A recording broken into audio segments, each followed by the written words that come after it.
여러분 안녕하십니까? 화요일 아침 뉴스 퍼레이드 황병준입니다. 제21대 대통령 선거일 아침이 밝았습니다. 향후 대한민국의 5년을 책임질 지도자를 뽑는 중요한 선거입니다. 본투표에 얼마나 많은 지지층이 결집하느냐가 최종 승부를 가를 수 있는 만큼 유권자들께선 소중한 한 표 꼭 행사하시길 바라겠습니다. 당선 윤곽은 자정쯤 드러날 것으로 보입니다. 최수용 기자입니다.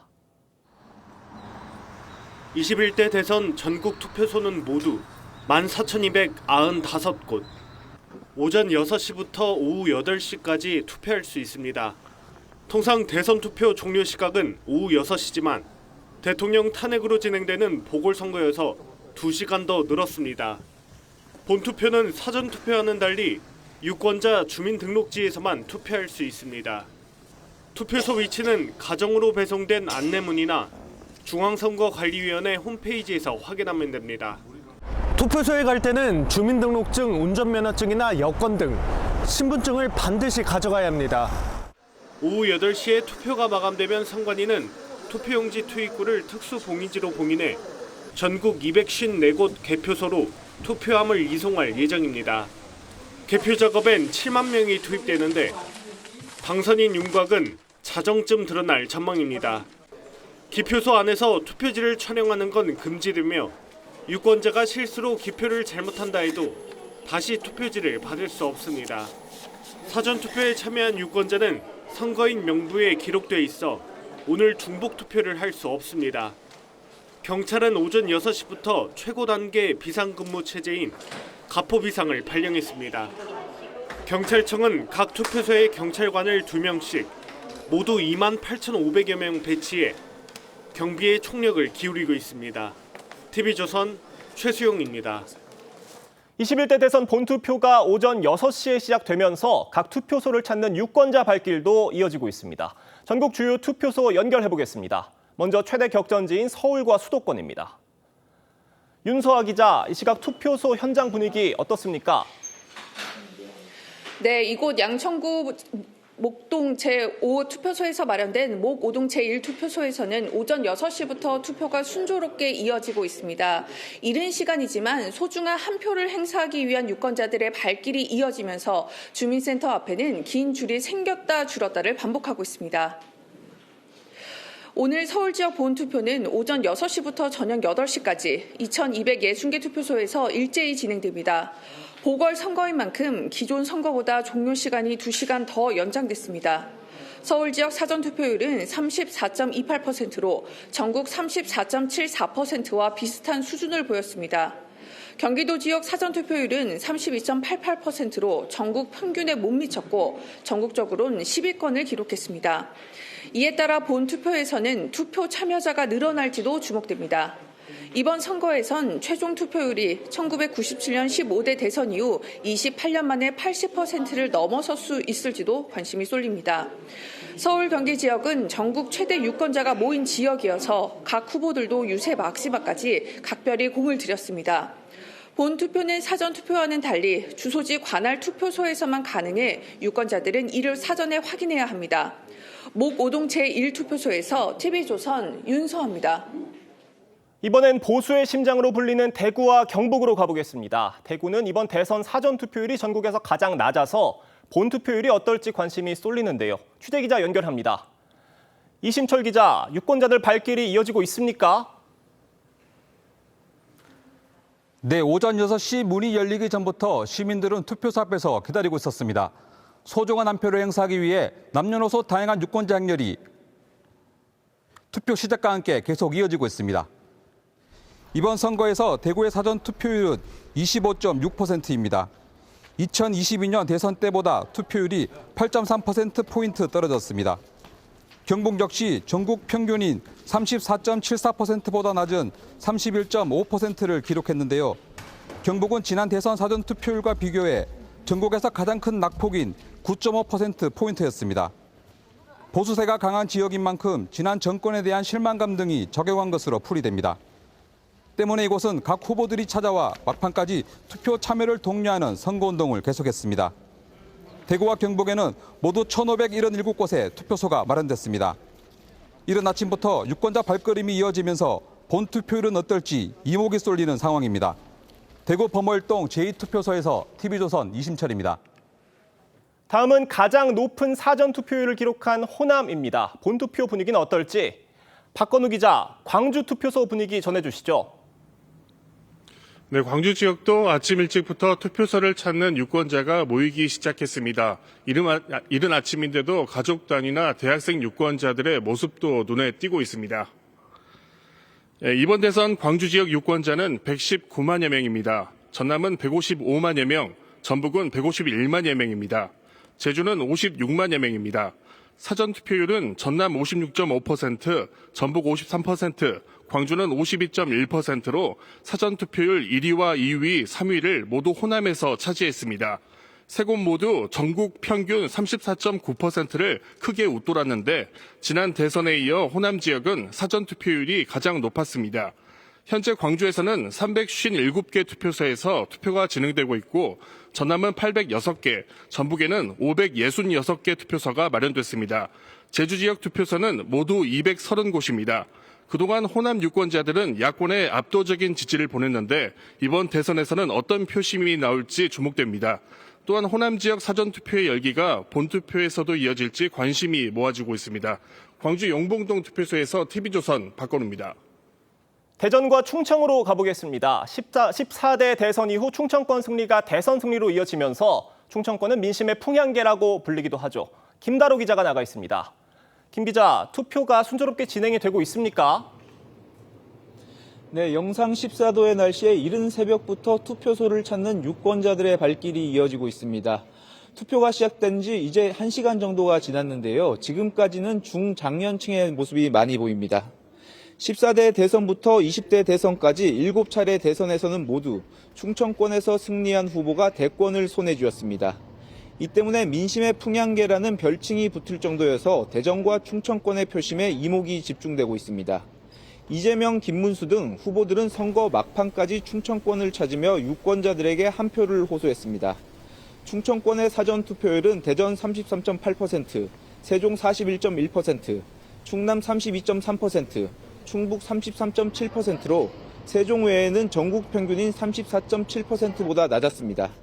이 때문에 오늘 본투표에서는 더 많은 참여율을 기록하게 될지 관심입니다. 이번 대선에서 충청권 유권자 수는 모두 476만 명으로 지난 대선보다 약 8만 명이 늘었습니다. 오늘 충청 지역은 모두 1,700여 개 투표소에서 투표가 진행됩니다. 대전 노은초등학교에서 TV조선 김다로입니다. 네, 대선 후보들이 한 달여간 펼쳤던 치열한 유세전 어젯밤 모두 마무리됐습니다. 이재명 후보는 내란 극복을, 김문수 후보는 독재 저지를, 이준석 후보는 미래의 선택을 앞세우면서 막판 표심을 끌어모으는 데 안간힘을 썼습니다. 이루라 기자가 정리했습니다. 이재명 더불어민주당 후보가 피날레 유세 장소로 선택한 건 서울 여의도 공원입니다. 탄핵 집회 장소인 광화문에서 시작한 유세를 계엄 저지의 상징인 여의도에서 마무리한 겁니다.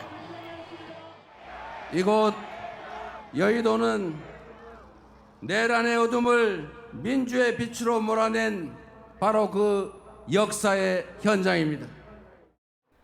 이 후보는 마지막 날 수도권 지역을 돈 뒤 정치적 고향인 성남에서 기자회견을 열고 충직하고 유능한 일꾼임을 강조했습니다. 시청역 서울광장에서 마지막 유세전을 펼친 김문수 국민의힘 후보는 배우자 설란영 씨와 자녀 부부 등 가족과 함께 막판 역전을 호소했습니다. 오늘 이렇게 여러분을 뵈니까 우리 서울이 확 뒤집어졌습니다. 대한민국이 확 뒤집어지고 있습니다. 앞서 김 후보는 긴급 입장문을 내고 자신과 당이 깊이 반성한다며 당정관계 재정립을 비롯한 혁신도 약속했습니다. 기혁신당 이준석 후보는 보수의 텃밭인 대구에서 유세를 마무리했습니다. 자신이 유일한 범보수 대안이라며 미래에 대한 투자를 호소했습니다. 미래를 위한 보수 진영의 초승달이 차오른다는 그런 심정으로 시드머니로 이제 이준석에 대해서 선명한 투자를 하셔야 된다. 민주노동당의 권영국 후보는 서울 해화역과 광화문 등을 돌며 차별 없는 나라를 만들겠다고 강조했습니다. TV조선 이루라입니다. 네, 각 당은 서로의 승리를 장담하고 있는데요. 지금 이 시각 기대 속에 비상 대기 중입니다. 국회에 나가 있는 취재기자 연결해서 상황 알아보도록 하겠습니다. 고승현 기자, 유세를 마친 후보들 잠시 휴식을 취하고 있지 않을까 생각이 드는데 오늘 후보들 일정, 각 당 분위기 어떻습니까? 네, 먼저 더불어민주당 이재명 후보는 공식 일정 없이 자신의 지역구이자 자택이 있는 인천 계양에서 휴식을 취하며 출구조사를 지켜볼 것으로 전해졌습니다. 당선대위 관계자들은 오후 8시쯤부터 모여 개표 방송을 시청할 예정입니다. 이 후보는 당선인 윤곽이 나오면 국회의원회관에 마련된 개표 상황실로 이동할 것으로 보입니다. 대선 후보를 내지 않고 야권 유력 후보를 총력 지원하겠다고 밝힌 조국혁신당도 민주당과 공동으로 개표 상황실을 운영합니다. 민주당은 오만론을 경계하면서도 내부적으로는 8에서 10%포인트 차이로 국민의힘 김문수 후보를 앞설 것으로 기대하고 있습니다. 김문수 후보도 서울 관악구 봉천동의 자택에서 투표 상황을 지켜본 뒤 윤곽이 드러나면 국회 도서관의 개표 상황실로 이동할 예정입니다. 지난 대선 때에도 윤석열 후보와 이재명 후보는 모두 자택에서 머물다 개표 윤곽이 드러난 새벽에 상황실로 이동했습니다. 김용태 공동선대위원장은 오전, 오후 두 차례 생방송을 통해 투표를 독려할 계획입니다. 국민의힘은 대구, 경북에서 투표율 80%, 득표율 80%를 목표로 잡고 부산, 경남이 지난 총선 때처럼 결집한다면 역전할 것으로 기대 중입니다. 개혁신당의 이준석 후보는 오후 8시 투표 종료를 앞두고 국회의원회관에 마련된 당 종합상황실을 찾을 계획입니다. 세 후보 모두 사전투표를 마쳤습니다. 국회에서 TV조선 고승현입니다. 네, 조기 대선으로 급박하게 치러지는 선거인 만큼 각 후보들에게는 유세 전략이 어느 때보다 중요했습니다. 이재명, 김문수 두 후보의 유세 연설문을 분석해봤더니 이 후보는 내란, 김 후보는 방탄이라는 단어를 각각 키워드로 사용했는데요. 두 후보가 공을 들인 유세 지역도 서로 비슷했습니다. 전정환 기자가 선거운동 기간 두 후보의 유세 연설문 전수 분석했습니다. 이재명 후보는 내란이란 단어를 425차례, 김문수 후보는 방탄이란 단어를 597차례 언급한 것으로 나타났습니다. 이 후보의 경우 계엄, 쿠데타, 혁명 등의 단어도 자주 사용한 것으로 분석됐고 김 후보는 탄핵, 독재, 거짓말 등을 유세의 주요 키워드로 삼았습니다. 이번 대선의 성격을 계엄, 내란 심판으로 잡고 있는 이 후보와 권력 독점 저지를 강조하는 김 후보의 차이가 확연히 드러나는 겁니다. 서로 상대 후보를 언급한 횟수도 차이가 납니다. 이 후보는 김문수 후보를 58차례 언급했지만 김 후보는 이 후보를 93차례 말했습니다. 이재명 후보는 대신 윤석열 전 대통령을 97차례 언급했는데 이 역시 윤석열 심판, 이재명 견제라는 선거 구도를 부각시켰던 각 후보의 전략이 드러나는 대목입니다. 각 후보의 유세 동선도 살펴봤습니다. 이재명 후보는 모두 36곳, 김문수 후보는 44곳을 방문했는데 이 후보는 부산, 울산, 경남을 모두 7차례 찾았고 경기 6차례, 서울 5차례 순이었습니다. 김 후보는 서울과 경기를 각각 8차례, 대구, 경북도 7차례를 찾았습니다. 유권자들이 가장 많은 수도권과 함께 영남권을 주로 찾았다는 공통점이 있습니다. 외연 확장을 노린 이 후보와 지지층 결집에 주력했던 김 후보의 서로 다른 선거 전략이 맞물린 거란 분석입니다. TV조선 전정원입니다.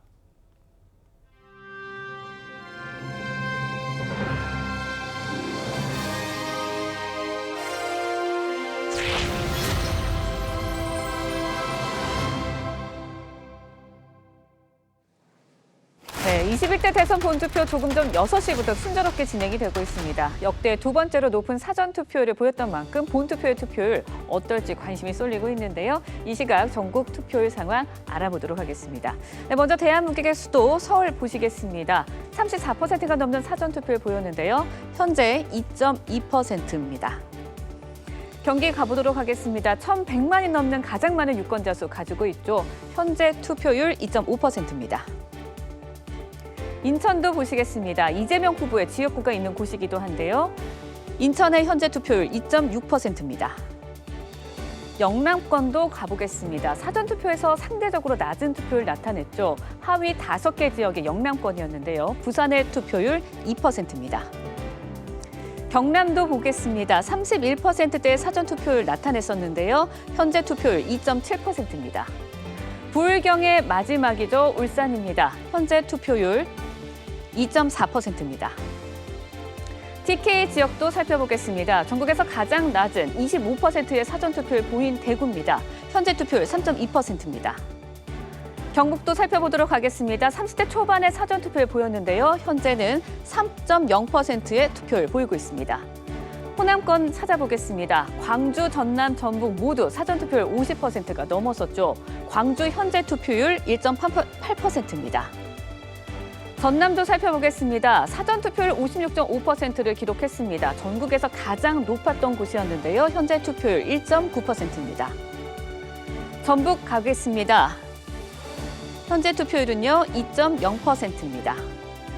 캐스팅부터 중원으로 살펴보겠습니다. 이곳의 민심 어디로 흐를지 관심이 쏠리죠. 대전 현재 투표율 2.8%입니다. 충남 보겠습니다. 2.7%의 투표율 나타내고 있습니다. 충북 가보겠습니다. 33%대의 사전투표를 보였는데요. 이 시각 현재 2.6%의 투표율 나타내고 있습니다.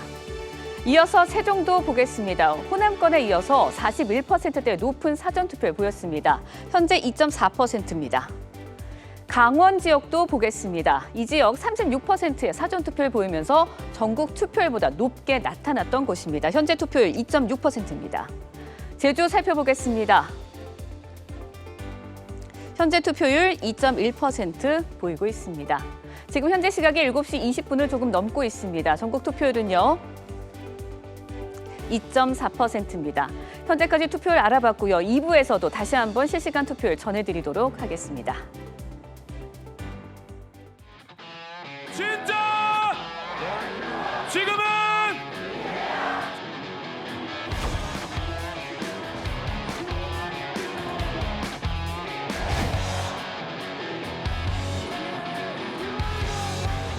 투표는 이 내란을 끝내고 빛의 혁명을 완성하는 가장 강력한 무기입니다. 투표는 총알보다 강합니다.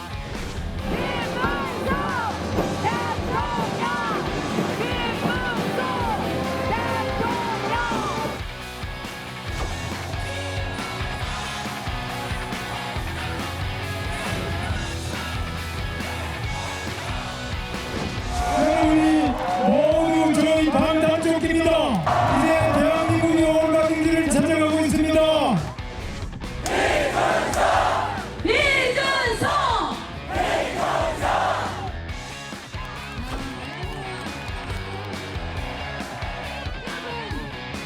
대구 경북의 젊음과 항상 대구 발전을 위해서 노력하겠습니다. 열심히 해서 여러분의 성원에 보답하겠습니다.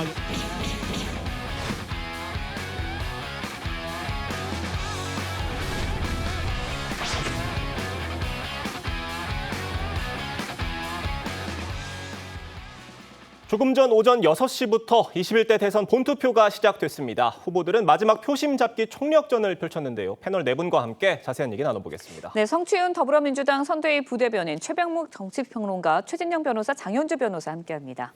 안녕하세요. 안녕하세요. 네, 안녕하십니까. 민주당 이재명 후보 얘기부터 좀 해보겠습니다. 어제 휘날레 유세 마지막 장소로 여의도를 선택을 했어요. 어제 여의도를 선택한 그 장소의 의미와 또 어제 나왔던 메시지들 설명을 해주신다면요. 일단 이번 조기 대선이 치러지게 된 이유가 작년 12월 3일에 있었던 윤석열 전 대통령의 위헌 위법적인 비상계엄으로 인해서 치러지는 조기 대선입니다. 예. 그렇기 때문에 저희는 작년 12월 3일을 떠올려 보면 그 당시 국민들께서 국회로 달려와 주셔가지고 계엄군들을 막아주는 그런 역할을 또 하셨었죠. 그리고 또 작년 12월 그 첫 번째 탄핵소추안이 부결되었을 때 또 국민들은 다시 여의도로 모여서 그 당시 당론으로 탄핵을 반대했던 국민의힘에게 탄핵소추안을 통과시켜라라는 국민의 명령을 내리셨습니다. 그래서 그 이후에 통과가 되지 않았습니까? 그런 것들, 저 일련의 과정들을 저희는 빛의 혁명이라고 부르고 있습니다. 그렇기 때문에 이번 조기 대선이 치러지게 됐던 그 과정들, 그 국민들이 막아주시고 국민들이 다시 탄핵까지 이끌어주셨기 때문에 그런 국민들과 함께 여의도 광장에 다시 모여서 이번 대선의 의미를 되새기는 그런 차원에서 마지막 그 유세 현장을 여의도 광장으로 잡았던 것입니다. 네, 그런가 하면 국민의힘 김문수 후보는 서울시청 광장에서 마지막 유세를 마쳤습니다. 제주에서 시작을 해서 부산, 대구, 대전을 거쳐 서울에서 마무리하는 경부상행선 유세를 펼쳤는데요. 어제 유세 전략 어떻게 보셨어요? 기본적으로 대통령은 이제 전국을 아우르는 후보를 뽑는 것이다. 뭐 이런 의미로 이제 그 종단 유세를 벌인 거죠. 그래서 어제 하루 동안 제주에서부터 서울까지, 그리고 마지막 피날레는 서울시청. 서울시청은 이제 전국의 중심지라는 상징성을 가지고 있지 않습니까? 그런 점에서 이제 김문수 후보는 그 국민 통합적인 의미를 담아서 아마 서울시청에서 마지막 유세를 벌인 것으로 이렇게 판단이 됩니다. 이준석 후보는 보수의 심장 대구를 찾았습니다. 대구에서 자신이 보수의 적자다 이런 얘기를 했어요. 어떻게 들으셨어요? 그렇죠. 사실 이준석 후보 같은 경우에는 마지막까지도 단일화 여부를 가지고 굉장히 관심을 모았었거든요. 그런데 어제 마지막 유세 장소로 보수의 심장이라고 할 수 있는 대구를 택함으로써 사실상 단일화를 없다라는 것을 좀 보여준 것 같고요. 그러면서 본인에게 투표를 하는 것이 결국 보수의 미래에 투표하는 것 아니겠냐의 취지의 이야기를 했습니다. 결국 보수의 적자가 본인이고 보수의 미래가 본인이다라는 그런 메시지를 주고 싶었던 것이 아닌가라는 생각 듭니다. 네, 최준현 변호사님께는 이걸 좀 여쭤보도록 하겠습니다. 선거운동이 시작되고 나서 이재명 후보는 유세에서 내란이라는 단어를 썼고요. 김문수 후보는 주로 방탄이라고 이 단어를 썼거든요. 이 부분은 어떻게 보셨나요? 결국 이 부분은 민주당으로서는 정치 프레임을 걸 때에 내란 세력 심판이라는 프레임으로 계속 왔던 것 아니겠습니까? 그 반면에 국민의힘 같은 경우에는 이른바 비리 방탄 후보 심판 이런 얘기를 해왔습니다. 나름대로 지금 그 12.3 비상계엄 이후에 윤 전 대통령이 탄핵을 당하고 그런 부분 과정에서 이 대선 전초전 같은 경우에는 이재명 후보의 그 내란 프레임이 상당히 유효하다라고 생각을 했지만 점점 갈수록 그것이 내란 척결을 넘어서 이른바 정치 보복 프레임으로 상당히 변경된 것 같습니다. 그러다 보니까 이 그 김문수 후보님 같은 경우에는 처음에는 비리 방탄 후보 심판 이런 프레임이 됐지만 계속 이것이 정치 보복 프레임으로 가고 독재 프레임으로 가니까 그 전 민주당의 그 대표였던 이낙연 전 총리가 같이 우리 국민의힘에 사실상 그 지원을 하면서 어떻게 보면은 그 적극적으로 독재 괴물 독재 방탄 저지 프레임 이런 식으로 전체적인 구도가 변경된 것입니다. 그렇기 때문에 초기에 어떤 그 이재명 후보의 내란 심판 프레임이 말씀드린 것처럼 이 그 정치 보복 프레임으로 국민들한테 받아들여짐으로써 과연 그것이 끝까지 유효한 정치적인 어떤 그 캠페인 이슈로서 합당한지에 대해서는 아마 오늘 뚜껑을 열어보면은 심판이 될 것 같습니다. 네. 이재명 후보의 경우에는 막바지 유세에서까지 이 새 표가 나라를 구한다, 새 나구를 외쳤습니다. 어떤 전략입니까?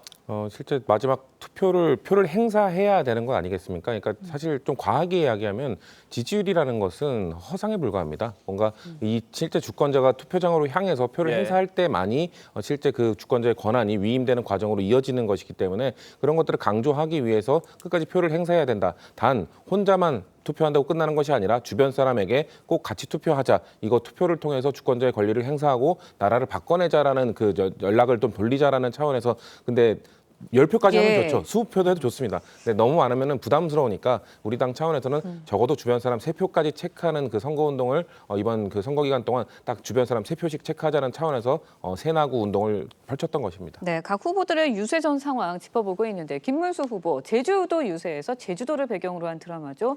그 주인공을 떠올리게 하는 체육복 입고 등장을 해서 화제가 되기도 했었는데 이런 유세가 그동안 이제 국민의힘에서는 깨끗한 후보를 내세웠었잖아요. 거기에 좀 도움이 됐었을까요?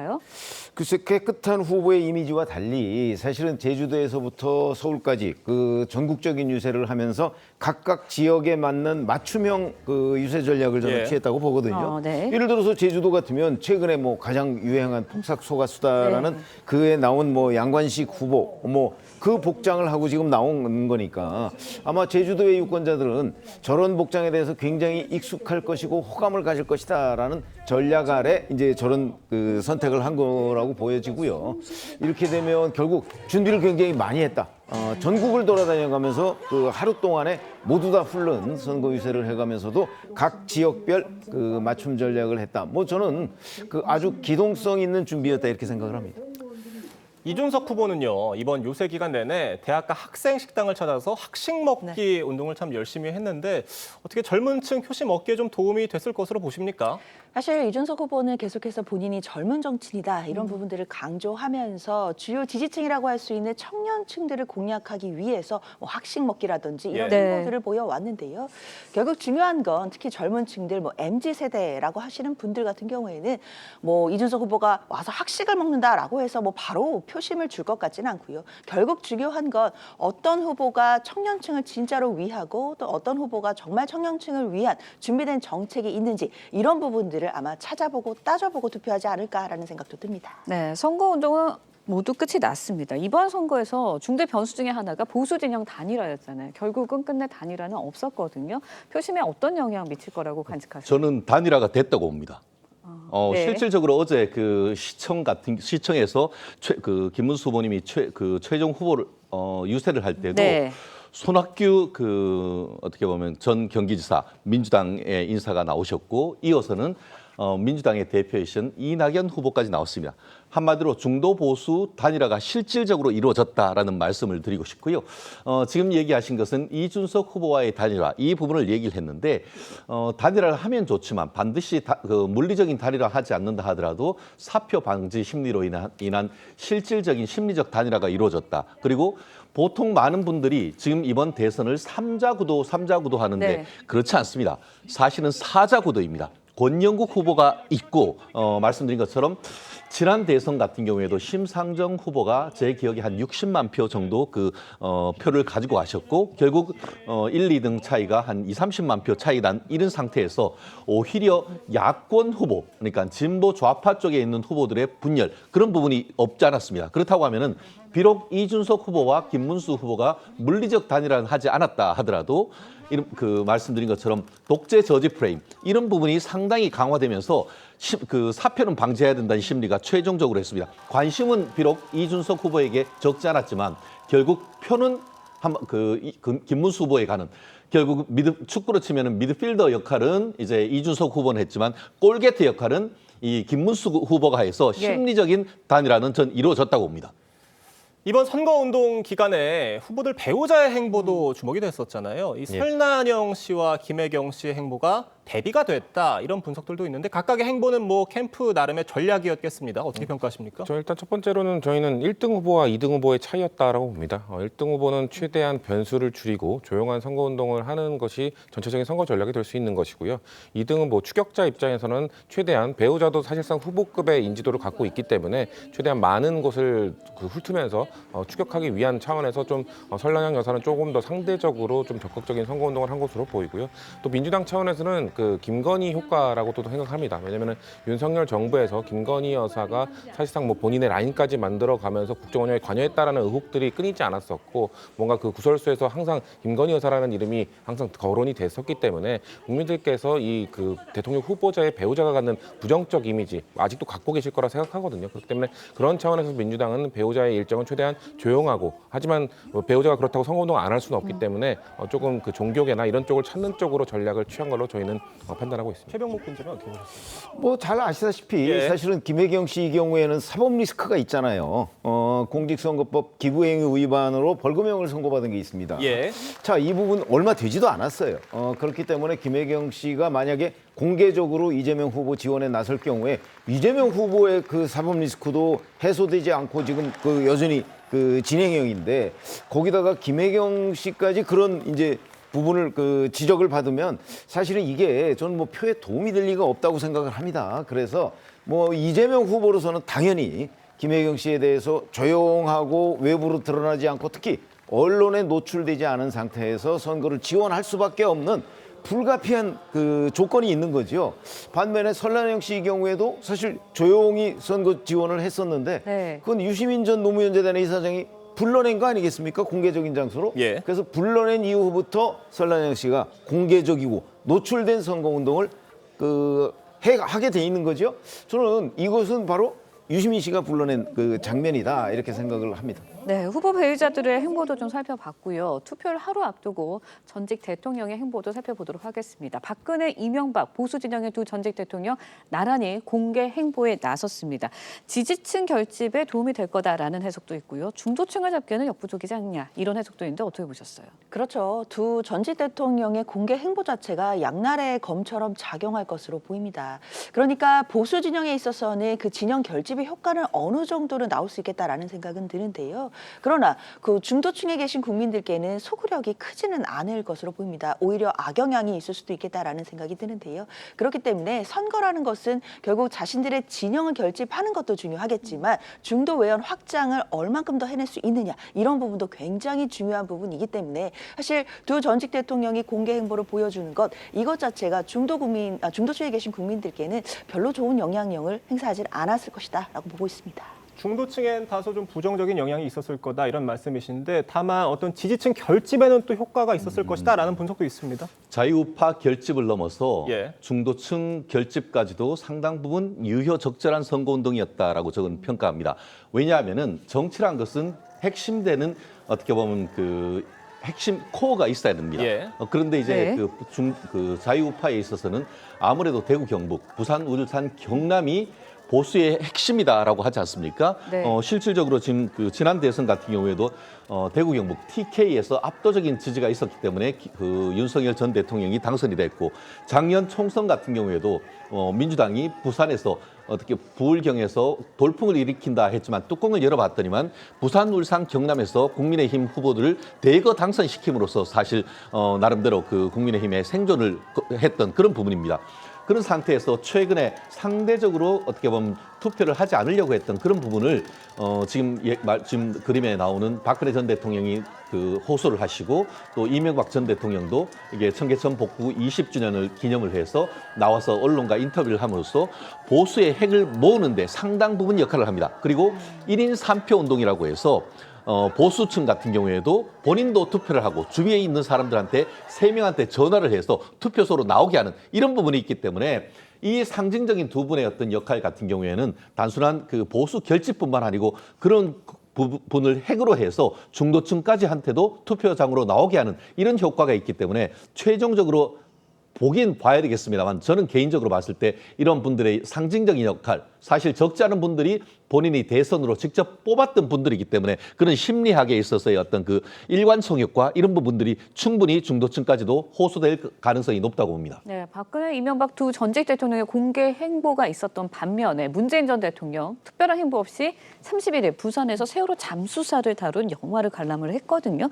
민주당 캠프에서는 어떻게 보셨어요? 이건 뭐 문재인 전 대통령의 그냥 성품과 관련이 있다고 봅니다. 왜냐하면 그 22년에 청와대를 나오신 이후에 문재인 전 대통령의 행보를 보면 계속해서 뭔가 정치 관련 메시지를 직접적으로 뭐 내신 적은 별로 없습니다. 내더라도 정치 메시지는 최소화하고 아니면 간접적으로 뭔가 메시지를 내시면서 행보를 해오셨기 때문에 이번 선거 기간에 보인 문 전 대통령의 행보 역시 그 시종일관 그 보였던 거기에 연장선상에 있다고 보고요. 그리고 말씀하신 것처럼 지금 보수 진영은 조금 더 결집해야 되는 상황이기 때문에 전직 대통령들이 또 적극적으로 나섰던 것도 있고 민주당의 전략에는 좀 중도층 확보에 뭐 방점이 찍혀 있기 때문에 아무래도 전직 대통령보다는 앞으로 민주당이 어떻게 하겠다라는 비전을 보여드리는 게 더 선거 전략이 좋기 때문에 그런 차원에서 문재인 전 대통령이 조금 더 소극적으로 조금 그 조용한 행보를 해주신 걸로 저희는 보고 있습니다. 네, 전직 대통령들까지 나서서 어떤 투표 독려 이런 움직임을 보였는데 이번 대선 최종 투표율이 좀 어느 정도 될 것으로 보십니까? 되게 80%가 넘느냐 마느냐가 관전 포인트일 것이다 이런 얘기들도 있는데 지난 대선 투표율이 77%였어요? 아니 첫 번째 관문은 지난 대선 투표율인 77.1%를 넘느냐 넘지 않느냐가 첫 번째 관문이 될 것이고요. 만약에 넘는다면 80% 정도가 될 것이냐 말 것이냐. 왜냐하면 사실은 지난 대선이 77.1이고요. 네. 그 2017년 대선이 77.2%였습니다. 그러니까 77%대에서 이렇게 그 좀 뭐 정체 상태를 보였거든요. 최근에 대선 투표율이. 그러니까 이번에는 이제 34.74%라는 사전 투표율. 이게 지난 2022년의 사전 투표율보다 조금 떨어졌어요. 이렇게 되면 결국 전체적인 흐름을 보면 근데 이제 중간에 중앙선관위의 투표 관리 부실이 드러나면서 이제 그 사전 투표율이 좀 꺾였는데 이런 것들을 보면 그만큼 이번 본투표율에서 이제 만회하고도 남는다 뭐 이런 주장도 있고 그렇지 않은 주장도 있고 한데 뭐 예측이 좀 어렵긴 합니다만은 저는 개인적으로 아마 이제 많이 그 지난 사전 투표율이 좀 꺾였기 때문에 사전 투표를 하려고 준비했던 사람들은 이번 본투표에 나갈 것이다 이런 예상을 해보면 결국 지난 투표율은 넘을 것이다. 그러니까 77.1%는 넘고 거의 80%에 육박하지 않을까 이렇게 조심스럽게 전망을 합니다. 네, 알겠습니다. 저희가 리포트 보시고 대선 관련 대담 이어가도록 하겠습니다. 민주당 이재명 후보가 대법원이 공직선거법 사건을 파기환송 결정한 것에 대해 언급한 발언이 논란입니다. 네, 원래는 대법원이 기각으로 정리해주는 쪽이었는데 갑자기 기류가 바뀌었다는 취지로 말을 한 겁니다. 국민의힘은 이 후보 발언이 사실이라면 사법농단이라고 주장했습니다. 장세희 기자의 보도입니다. 김어준 씨의 유튜브 채널에 출연한 이재명 후보는 자신의 공직선거법 재판 결과를 전혀 예측하지 못했다고 말했습니다. 대법원 쪽에 저한테 직접은 안 오지만 이 소통들이 일부잖아요. 빨리 기각해 주자. 깔끔하게. 그랬다고 해요. 그런데 어느 날 바뀌었대요. 갑자기. 당초 기각 결정이 날 것으로 파악했지만 어느 순간 기류가 바뀌었단 겁니다. 정말 황당무계했다며 사법부에 대한 신뢰도가 떨어졌다고도 했습니다. 근데 여전히 신뢰를 해요. 근데 그 신뢰도가 좀 떨어지긴 했죠. 증거가 6만 쪽이에요. 그래서 그걸 이틀 동안 봤냐 얘기를 죠. 불가능하죠. 이 후보는 언론의 가짜뉴스에도 엄정 대응하겠다고 강조했습니다. 언론 보호 못지않게 악의적 가짜뉴스를 만들거나 조작 왜곡하는 일엔 특별한 제재를 가해야 한다는 겁니다. 국민의힘 김문수 후보는 대법원에 내통자가 있다는 실토냐며 사실일 경우에는 심각한 헌정질서 붕괴, 사법농단이라고 공세를 폈습니다. 국민의힘도 대법원이 입장을 밝혀야 한다고 주장했습니다. 헌법을 유린한 권력자의 범죄 자백이기 때문입니다. 누가 대법원 내부 정보를 줬습니까? 언론에 대한 특별한 제재를 언급한 것을 두고도 비판 보도를 가짜뉴스로 몰아 입을 막겠다는 언론 탄압 선언이라고 비판했습니다. TV조선 장세희입니다. 국민의힘에선 대선을 하루 앞둔 어제까지도 윤석열 전 대통령 탄핵을 놓고 이견이 노출됐습니다. 네, 김용태 비대위원장의 탄핵 반대 당론 무효화 방침에 윤상현 의원이 공개적으로 반대 입장을 낸 건데 내부 통합이 안 되고 있다는 지적입니다. 최민식 기자의 보도입니다. 김용태 비대위원장은 헌법재판소에서 위헌 판단을 받았으니 탄핵 반대 당론도 무효화돼야 한다고 말했습니다. 선거 막판 중도층을 겨냥해 탄핵의 강을 확실히 건너야 한다고 재차 강조한 겁니다. 그러자 친윤중진 윤상현 의원은 탄핵 반대 당론은 자유민주주의 체제를 지켜내기 위한 마지막 방어선이었다며 선거만 바라보며 당의 정체성을 포기하면 당 뿌리가 흔들린다며 반대 입장을 냈습니다. 이에 김 비대위원장은 그 뿌리는 뽑아도 된다며 재차 선을 그었습니다. 당론이 헌법 위에 있을 수는 없습니다. 여기에 대해서 이렇게 뿌리가 흔들릴 정도면 저는 그 뿌리는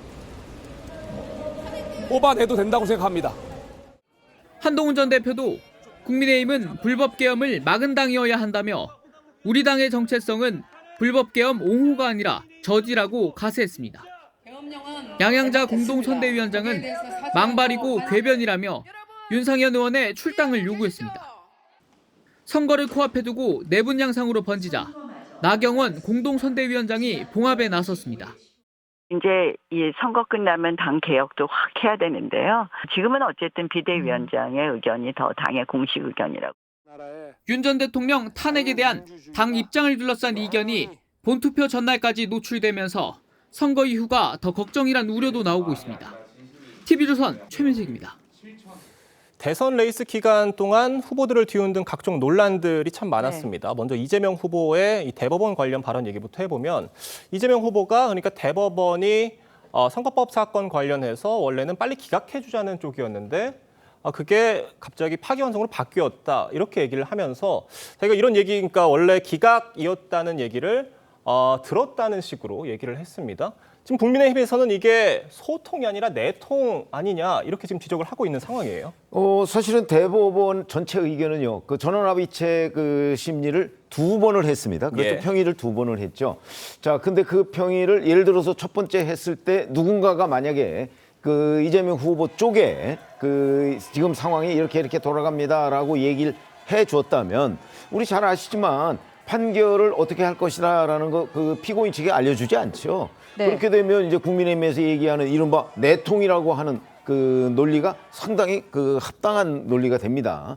근데 그렇지 않고 뭐 다른 과정을 통해서 뭐 어떻게 들었다 내지는 이재명 후보의 저 그 주장 자체가 사실과는 좀 거리가 있다. 이렇게 되면 또 완전히 다른 얘기가 되는 거기 때문에 예. 저는 이재명 후보가 얘기한 것이 과연 그 정말 사실에 부합한 근거 있는 얘기냐 여부부터 한번 따져봐야 된다고 생각을 합니다. 그래서 저 부분은 이재명 후보가 다른 정치적 의도를 가지고 저 얘기를 했을 수도 있고 그렇기 때문에 지금 정치적 공방 차원에서 적어도 사실이라는 전제에 얘기하는 거는 조금 무리가 있다.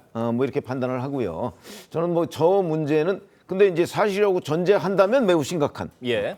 이런 상황이 되기 때문에 조금 더 좀 따져볼 여지가 있는데 지금 뭐 당장 그 투표를 해야 되는 마당에서 지금 저는 뭐 정치적 공방 외에는 별 의미가 없다. 뭐 이런 얘기가 있습니다. 다만 이재명 후보가 그러니까 대선 전날에 저 얘기를 하면서 이게 어떤 특종이다라는 식으로 이렇게 표현을 한 부분에 대해서 그러니까 어떤 의도가 이재명 있다고 후보가 보세요? 저 예. 파장을 잘 모르고 발언했을 리가 없거든요. 예. 그렇기 때문에 저는 충분히 예상하고 의도적으로 발언을 했다고 봅니다. 그런 점에서 본다면 저는 사실과 거리가 있는 다른 정치적 의도가 있을 가능성 쪽에 오히려 저 개인적으로는 무게를 두고 있습니다. 네, 의도적인 발언이었을 것이다 이야기를 해주셨는데 일단은 이번 사안은 그동안 이제 선거 기간 내내 법원의 정치 개입 논란, 민주당의 뭐 사법부 압박 논란 계속 이어졌던 사안이거든요.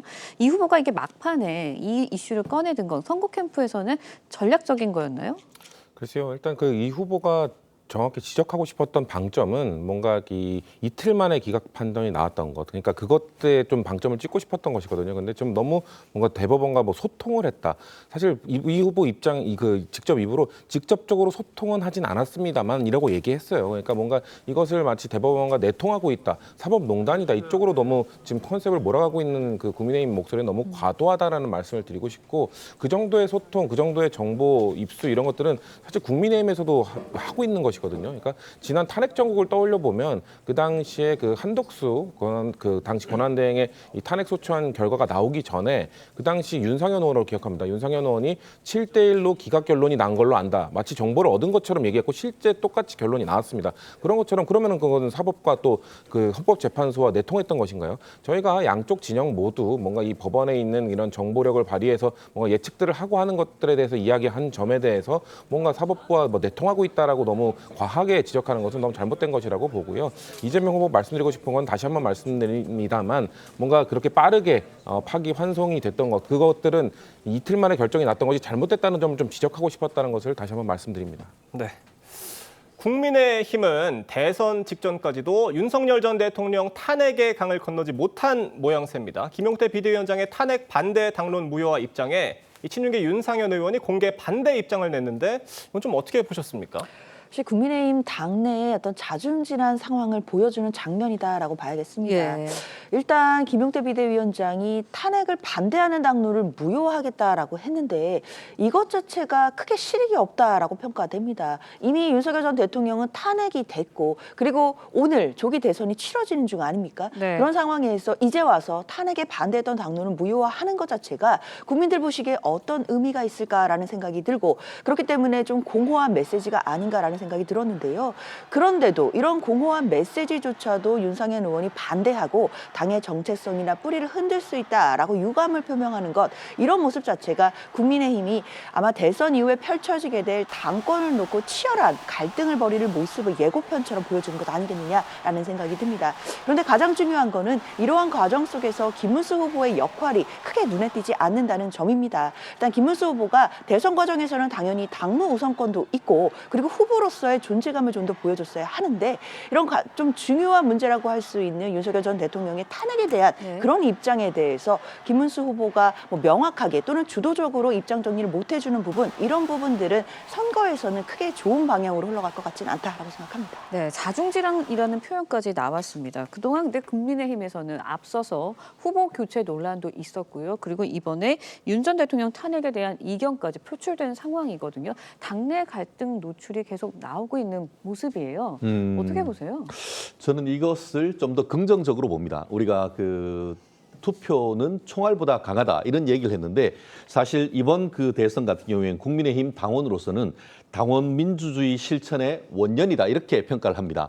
말씀하신 것처럼 지도부가 후보를 교체하려고 하는 그런 시도가 있었고 그것을 추인하기 위해서 ARS로 여론조사를 했는데 결국 그것을 막은 것은 국민의힘 당원 아니겠습니까? 결국 당원이 지금까지는 이른바 거수기 역할 그리고 선택의 대상일 뿐이었었는데 이제는 선택의 주체로 들어간 것 아니겠습니까? 그렇기 때문에 내부적인 논란이 있었음에도 불구하고 이번 대선 과정에서 국민의힘 당원들이 이것은 아니것이다라고 하는 적극적인 의사를 표시하였고 그것이 해결돼서 결국 김문수 후보를 사실상 후보로 확정한 다음에 지금까지 올 수 있었던 건 아니겠습니까? 거기다가 파도 미담밖에 나오지 않는다라는 그런 김문수 후보의 개인적인 어떤 청렴하고 깨끗한 그런 부분과 국민의힘의 어떤 지지가 이렇게 뭉쳐지면서 내부적인 어떤 계파 간의 갈등은 있었지만 밑바닥의 민심은 똘똘 뭉치는 그런 부분이 됐다라는 점에서 나름대로 이번 대선의 의미가 상당히 크다고 보고 결국 이런 부분은 앞으로의 어떤 국민의힘의 어떤 후보를 선택하거나 아니면 경선하는 과정, 어떤 선거에서 공천을 하는 과정에서 당원들의 어떤 생각을 거부하기가 쉽지 않게 된 그런 계기가 됐다는 점에서 나름대로의 어떤 우여곡절은 많았습니다만 결국은 해피엔딩 쪽에 가까웠다 이렇게 평가하고 싶습니다.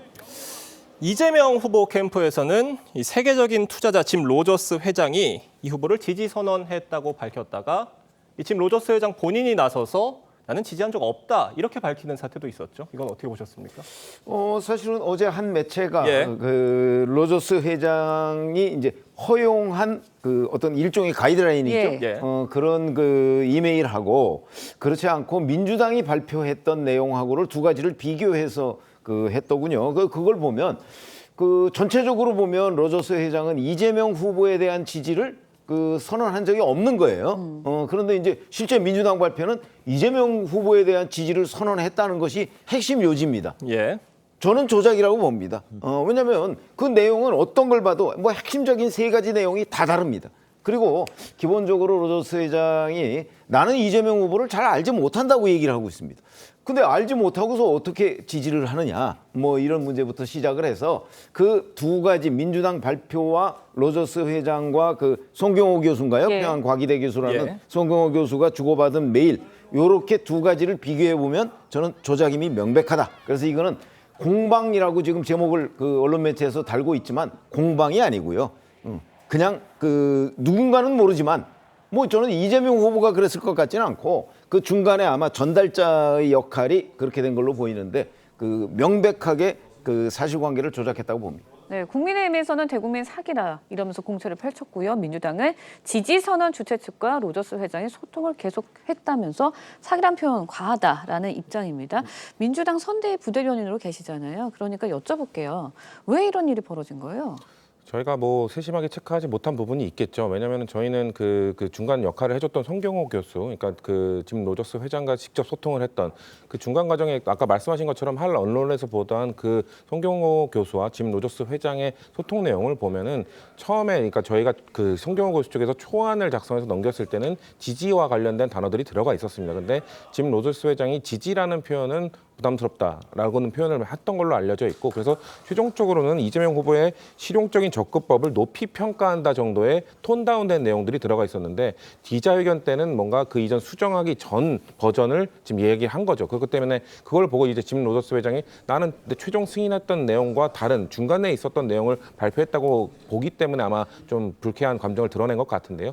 저희가 봤을 때는 그 중간 역할을 해줬던 저희 선대위 입장에서는 그 정도의 소통을 했다는 것이 입증이 됐기 때문에 그 내용에 대해서 믿어줄 수밖에 없었고요. 물론 끝까지 체크하지 못한 거에 대한 저희 책임도 있겠습니다만 또 중간 과정 역할을 해줬던 분들이 왜 최종안이 아닌 중간에 소통되고 있던 중간안 내용을 발표했는지에 대해서는 좀 더 국민들께 설명을 해주실 필요는 있다고 생각합니다. 네, 그러면 추가로 질문드릴게요. 이재명 후보도 이런 사실을 인지하고 있었던 건가요? 그렇죠. 그러니까 그 내용을 전부 다 봤다기보다는 그리고 또 소통 과정을 다 100% 보진 못했겠죠. 아마도 송경호 교수란 분 그리고 김진양 이사장이라는 분이 아무튼 김진양 이사장은 이전부터 민주당에서 활동을 하셨던 분이기 때문에 짐 로저스 회장과 소통을 했고 그걸 통해서 이 결론이 나왔다라고 했기 때문에 지지선을 해줬구나라는 그 팩트만 전달받으신 거고 지금 아마 논란 속에서도 왜 이런 일이 발생했는지에 대해서는 아마 이해를 잘 못하실 겁니다. 왜냐하면 당연히 중간 과정에 있는 사람들을 신뢰하고 그 사람들이 전달해준 내용을 저희는 믿고 그것을 공개했던 것인데 그것이 중간 과정에 있었던 내용들이 좀 생략된 상태로 네. 중간 과정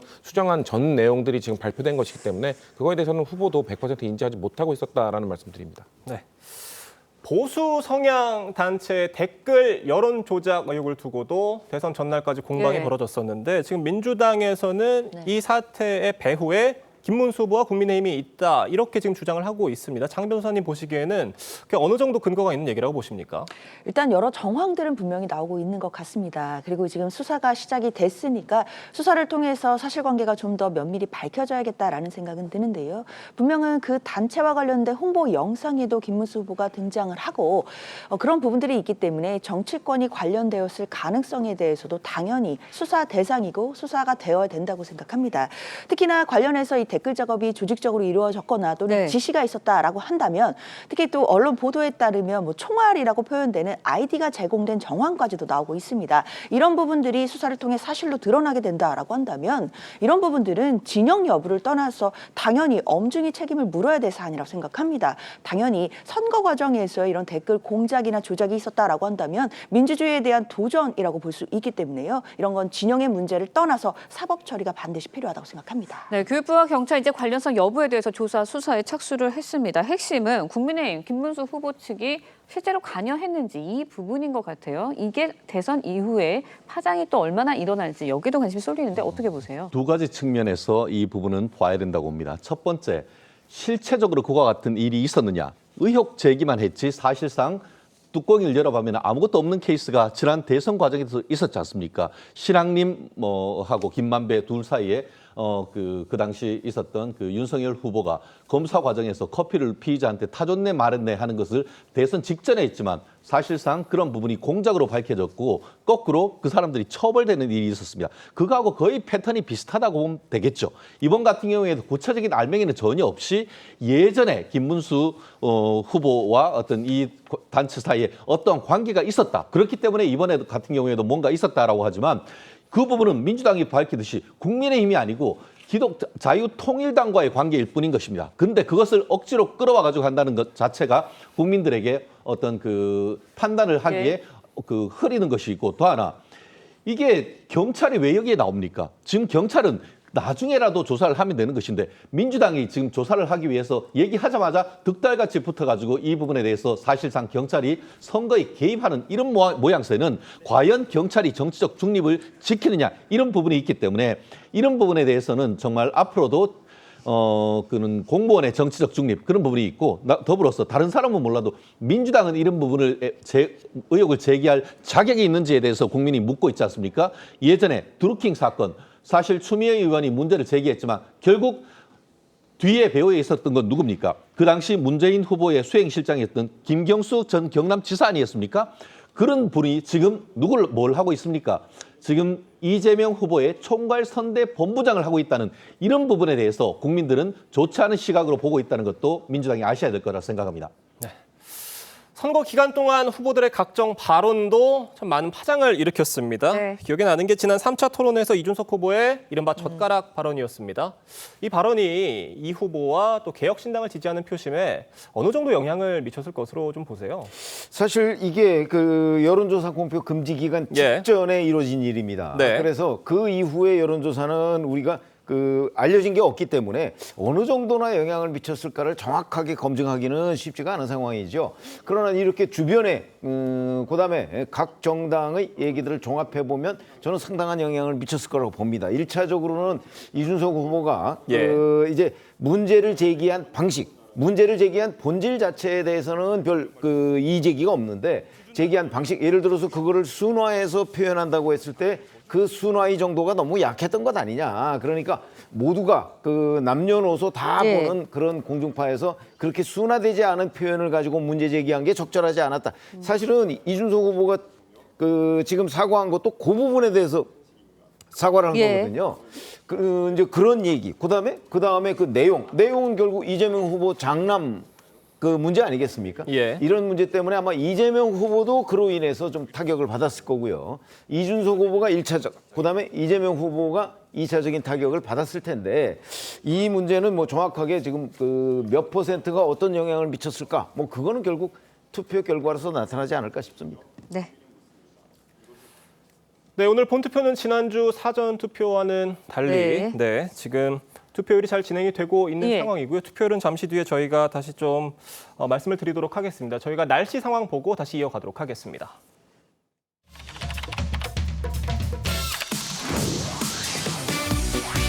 나를 위해, 우리를 위해, 대한민국을 위해 기대해 투표해주세요. 트로트는 TV조선, 선거방송도 TV조선.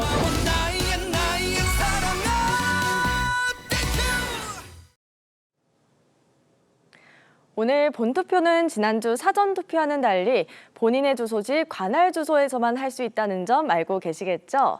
투표하러 갈 때 본인을 확인할 수 있는 신분증 꼭 챙기셔야겠습니다. 주민등록증 여권과 같이 관공서나 공공기관이 발행한 증명서 중 사진이 부착되어 있다면 사용 가능하고요. 스마트폰으로 발급한 모바일 신분증도 사용하실 수 있습니다. 다만 신분증 캡처 이미지는 불가능하다는 점 참고하셔야겠습니다. 투표를 할 때 주의할 점이 있는데요. 투표소 안에서 사진을 찍는 행위, 몇 번 후보에게 투표를 했다고 말을 하거나 투표 용지를 보여주는 행위는 금지되어 있습니다. 투표소로 향하는 길, 날씨로 인한 불편 없겠습니다. 어제 내리던 비는 대부분 잦아들었고요. 하늘빛도 차차 맑아지겠는데요. 다만 경기 북동부와 강원 중북부는 산발적으로 비가 내리는 곳이 있겠습니다. 한낮 기온은 어제보다 올라 25도를 웃도는 곳이 많겠습니다. 낮 최고 기온 서울이 25도, 청주, 대전 26도, 창원 27도까지 오르겠습니다. 대통령 취임식인 내일도 화창하겠습니다. 오늘 꼭 투표소로 향해서 소중한 한 표 행사하시기 바랍니다. 날씨와 생활정보 박선민입니다.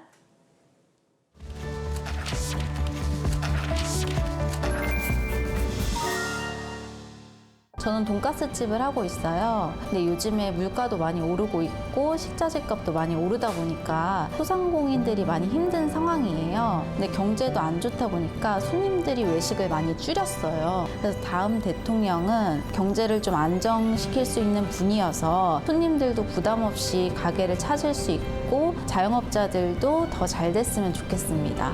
창업을 하려면 이제 창업지원금이나 이런 게 사장님이 돼야만 대출이 돼요.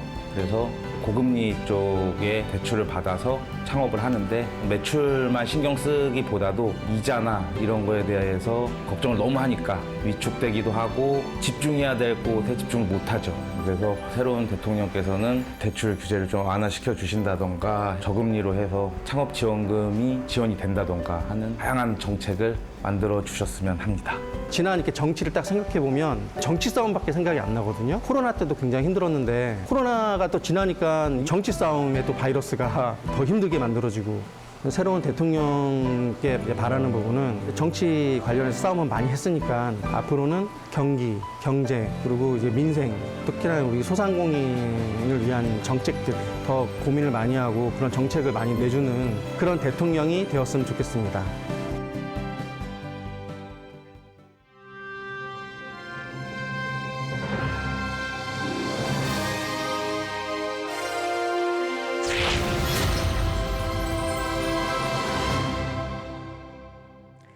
현재 시각 8시 2분을 조금 넘어가고 있습니다. 6시에 시작된 대선 본투표 한창 진행되고 있는데요. 각 투표소 다시 한번 연결해서 현재 상황 어떤지 알아보도록 하겠습니다. 서울 지역 투표 상황 알아보겠습니다. 이번에는 사당 3동 투표소에 나가 있는 취재기자 연결해 봅니다.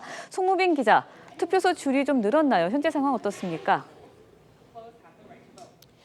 네, 오전 6시 투표소가 열자마자 이곳에는 시민들 발걸음이 이어지고 있습니다. 이른 아침부터 남녀노소 발걸음이 계속되면서 이곳 투표소가 있는 층계 입구부터 긴 줄이 늘어섰습니다. 투표가 2시간 가까이 진행되면서 시민 발걸음이 계속되고 있습니다. 일찌감치 집을 나선 유권자 한 분 목소리 들어보시죠. 나라의 터닝포인트라 생각하고 날씨도 시원하고 해서 나왔습니다. 서울 지역 사전 투표율은 34.28%로 전국 34.74%와 비슷한 수준을 보였습니다. 경기도 지역 사전 투표율은 32.88%로 전국 평균에 못 미쳤고 전국적으로 10위권을 기록했습니다.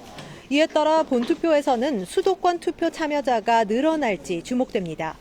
오늘 투표는 사전투표 때와는 달리 주민등록지를 기준으로 지정된 투표소에서만 가능합니다.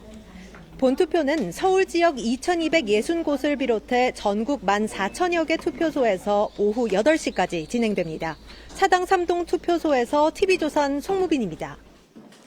네, 이어서 부산 상황 알아보도록 하겠습니다. 지난주 사전투표율 전국 평균보다 다소 낮았습니다.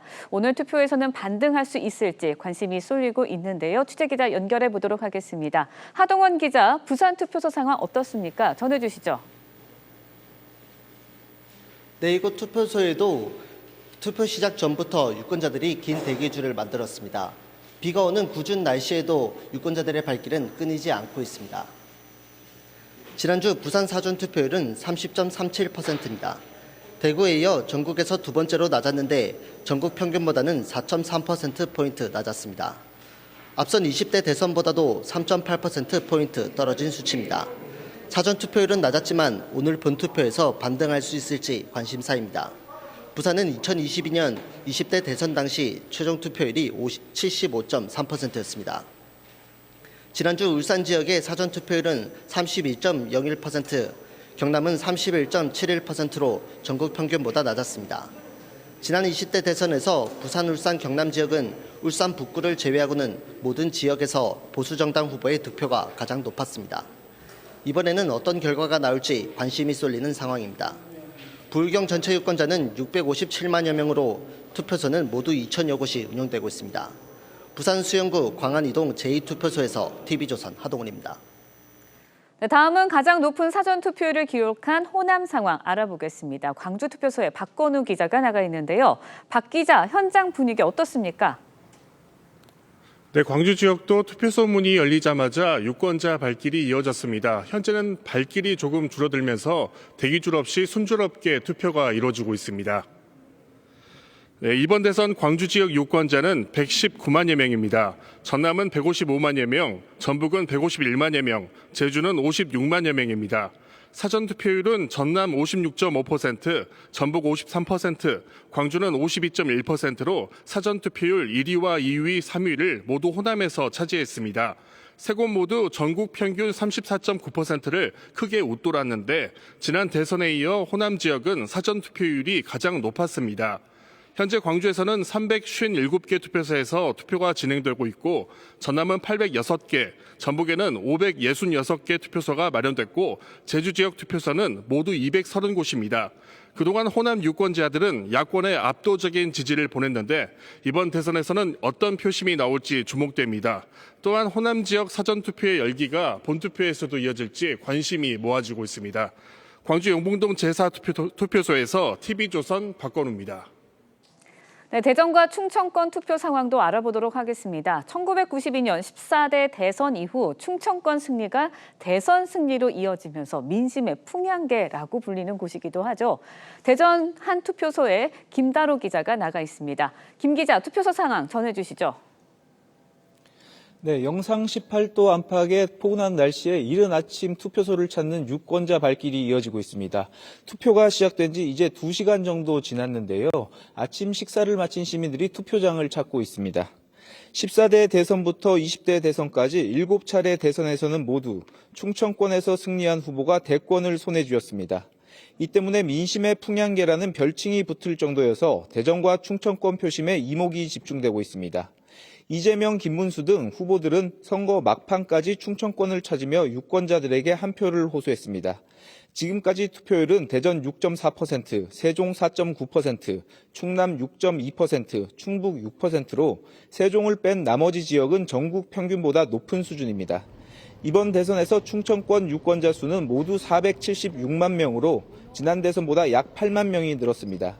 오늘 충청 지역은 모두 1,700여 개 투표소에서 투표가 진행됩니다. 대전 노은초등학교에서 TV조선 김다로입니다. 각 당은 서로 승리를 장담하고 있습니다. 지금 이 시각 기대 속에 비상대기 중인데요. 국회에 나가 있는 취재기자 연결해 상황 알아보겠습니다. 고승현 기자, 오늘 후보들 일정과 각 당의 분위기 전해주시죠. 네, 먼저 어젯밤 서울 여의도에서 유세 후 야간 유튜브 라이브로 선거운동을 마무리한 더불어민주당 이재명 후보는 오늘 별다른 공식 일정이 없습니다. 대신 자신의 지역구이자 자택이 있는 인천 계양에서 휴식을 취하며 실무조사를 지켜볼 것으로 전해졌습니다. 당선대위 관계자들은 오후 8시쯤부터 모여 개표 방송을 시청할 예정입니다. 이 후보는 당선인 윤곽이 나오면 국회의원회관에 마련된 개표 상황실로 이동할 것으로 보입니다. 대선 후보를 내지 않고 야권 유력 후보를 총력 지원하겠다고 밝힌 조국혁신당도 민주당과 공동으로 개표 상황실을 운영합니다. 민주당은 오만론을 경계하면서도 내부적으로는 8에서 10%포인트 차이로 국민의힘 김문수 후보를 앞설 것으로 기대하고 있습니다. 김문수 후보도 서울 관악구 봉천동의 자택에서 투표 상황을 지켜본 뒤 투표 결과 윤곽이 드러나면 국회 도서관의 개표 상황실로 이동할 예정입니다. 지난 대선 때에도 윤석열 후보와 이재명 후보는 모두 자택에서 머물다 개표 윤곽이 드러난 새벽에 상황실로 이동했습니다. 김용태 공동선대위원장은 오전 오후 두 차례 생방송을 통해 투표를 독려할 계획입니다. 국민의힘은 대구 경북에서 투표율 80%, 득표율 80%를 목표로 잡고 부산 경남이 지난 총선 때처럼 결집한다면 역전할 것으로 기대 중입니다. 개혁신당의 이준석 후보는 오후 8시 투표 종료를 앞두고 국회의원회관에 마련된 당 종합상황실을 찾을 계획입니다. 세 후보 모두 사전 투표를 마쳤습니다. 국회에서 TV조선 고승현입니다. 사전투표에서의 잇단 부실 관리가 도마에 오르자 선거관리위원회는 본투표를 앞두고 투표용지 분류를 포함한 개표 과정에 대한 공개 모의 시험을 진행했습니다. 결과의 신뢰성 회복에 최우선 가치를 두고 준비하고 있다고 각오를 밝혔습니다. 박한솔 기자가 시험 현장을 다녀왔습니다. 개표 사무원이 투표용지 매수를 입력하고 버튼을 누르자 순식간에 투표용지 수백 장이 각 후보별로 분류되고 컴퓨터 화면에 득표 현황이 나타납니다. 이처럼 투표지 분류기가 후보자별로 투표지를 분류하면 개표 사무원이 한 장씩 손으로 넘기며 한 차례 더 확인 작업을 거칩니다. 개표의 정확도를 높이기 위해 분류기와 수검표 외에도 개수기 매수 확인 등 총 6단계를 거치도록 했고 투표용지 분류기는 오프라인에서 보안 USB를 통해서만 운영되도록 했습니다. 투표지 분류기는 오프라인으로 운영되기 때문에 네트워크가 없다는 것을 확인시켜 드린 것이고요. 외부 해킹이 불가능합니다. 노태학 중앙선거관리위원장은 과정의 투명성, 결과의 신뢰성 확보에 최우선 가치를 두고 준비했다는 내용의 담화문을 발표했습니다. 선관위 내부에서도 현 인력으론 전국 3,500여 개 사전투표소 관리는 역부족이란 지적이 제기됐는데 선관위는 전국의 투표용지 교부 속도를 조절하고 소통을 강화하란 지침을 내린 것으로 알려졌습니다.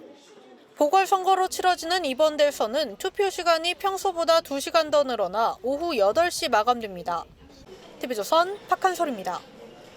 투표소 하면 보통 관공서나 학교 같은 장소를 떠올리기 쉽죠. 하지만 식당이나 카페, 심지어 자동차 대리점과 같은 곳들도 선거날이 되면 투표소가 된다고 합니다. 이색적인 투표소들을 신정원 기자가 다녀왔습니다. 불판 위 돼지갈비가 지글지글 익어갑니다.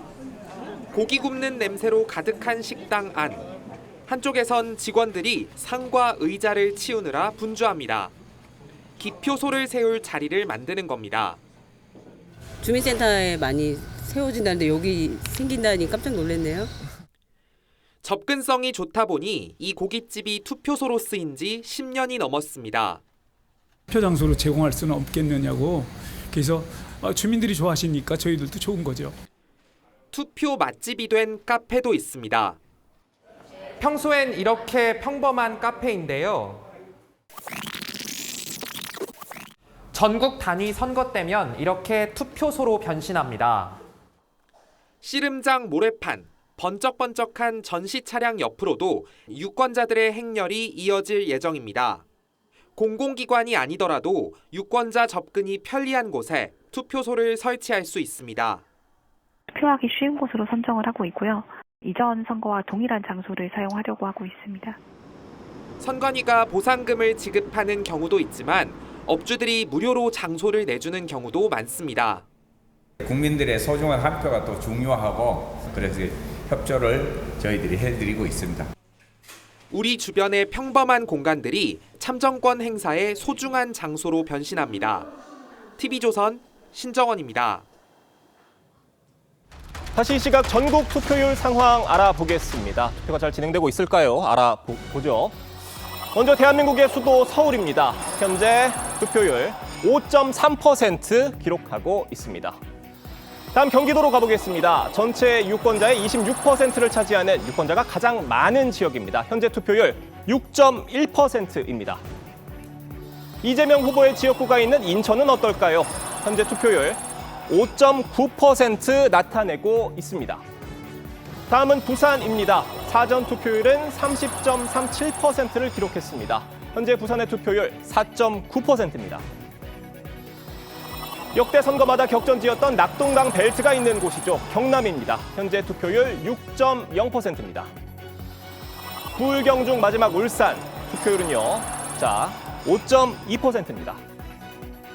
그리고 이른바 보수의 심장 대구입니다. 현재 투표율 7.1% 기록하고 있습니다. 이재명, 김문수 후보의 고향이 있는 경북입니다. 현재 투표율은요 6.7%를 기록하고 있고요.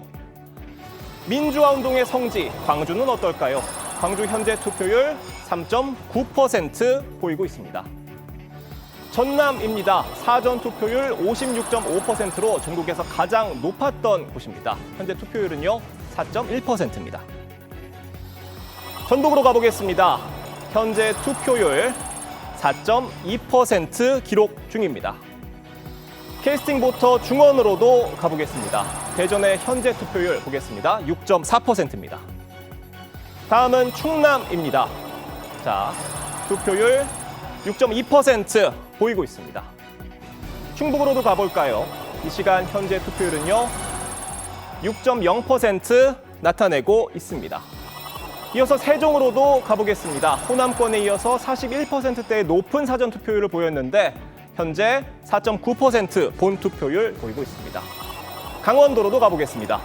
36%의 사전 투표율을 보이면서 전국 투표율보다 높게 나타났던 곳입니다. 현재 투표율 5.8%입니다. 네, 제주도로 가보겠습니다. 현재 투표율은요 4.9%의 투표율을 보이고 있습니다. 지금 현재 시각 8시 16분을 넘어가고 있습니다. 전국 투표율은 5.7% 기록하고 있습니다. 현재까지 투표율 알아봤는데요. 투표는 오후 8시까지 진행이 됩니다. 잊지 마시고 소중한 내 권리 꼭 행사하시기를 바라겠습니다.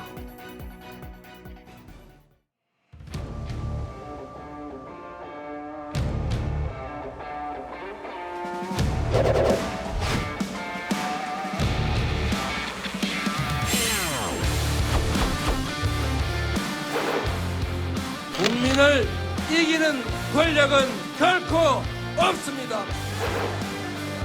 진정으로 중요한 것은 국민들의 먹고 사는 문제 아니겠습니까? 그들을 압도적으로 심판해야 되는 역사적인 분수령의 거사다.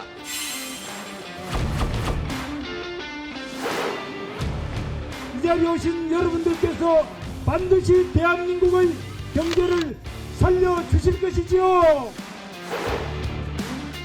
공직자가 부귀하면 즉시 죽을 것이다. 부패 죽다. 저는 여러분이 방탄조끼라고 생각합니다.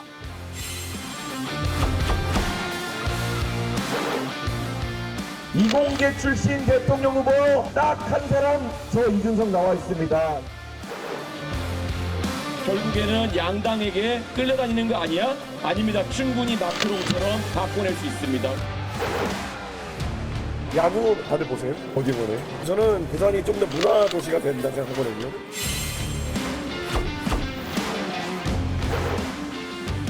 경제 대국이라고 하는 대한민국에서 어떻게 법의 보호를 받지 못하는 노동자들이 무려 1000만이 넘을 수 있습니까? 이 나라의 불평등을 바꾸낼 후보, 차별 없는 나라 만들어 가겠습니다.